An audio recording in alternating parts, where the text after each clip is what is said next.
महाराष्ट्राची हास्यजत्रा या कार्यक्रमामुळे अभिनेते समीर चौगुले घराघरात पोहोचले. ते नेहमीच आपल्या विनोदी शैलीने प्रेक्षकांना खळखळून हसवतात. महाराष्ट्राची हास्यजत्रा सोबतच अनेक मराठी सिनेमांमध्येही त्यांनी काम केले. समीर यांनी सोनी मराठीच्या MHJ अनप्लग्ड या पॉडकास्टमध्ये हजेरी लावली होती.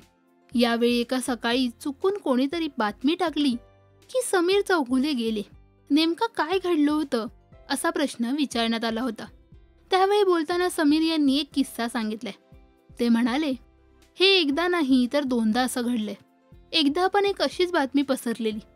विजय चौगुले नावाचे पुण्यातले रंगकर्मी त्यांचं निधन झालेलं. कोरोनामध्ये आपण 800 खिडक्या 900 दारं ही सिरियल करायचो. ती मालिका मी लिहायचो आणि त्यात कामही करायचो. तेव्हा आम्ही घरातून आपल्याच मोबाईलवर शूट करायचो. त्यामुळे मी शूट करत होतो आणि मोबाईल फ्लाईट मोडवर होता.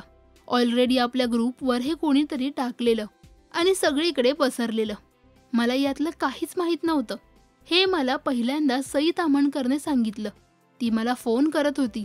फोनवर मला म्हणाली की सम्या, मला तुझा फक्त आवाज ऐकायचा होता. त्यानंतर तिने मला सगळं सांगितलं. मग त्या माणसाला मी सांगितलं आणि मग त्याने ती पोस्ट काढली. पण एखादी गोष्ट आपण कन्फर्म न करता सगळ्यात आधी मला टाकायचा आहे हा जो आग्रह असतो, याच्यावर नंतर आपण स्किटही केलं होतं असं समीर यांनी सांगितलंय. तर छगन चौगुले नावाचे एक संगीतकार होते. त्यांचं कोरोनामध्ये निधन झालं होतं. सोनी मराठीच्या कार्यक्रमातही त्यांनी परफॉर्म केलं होतं.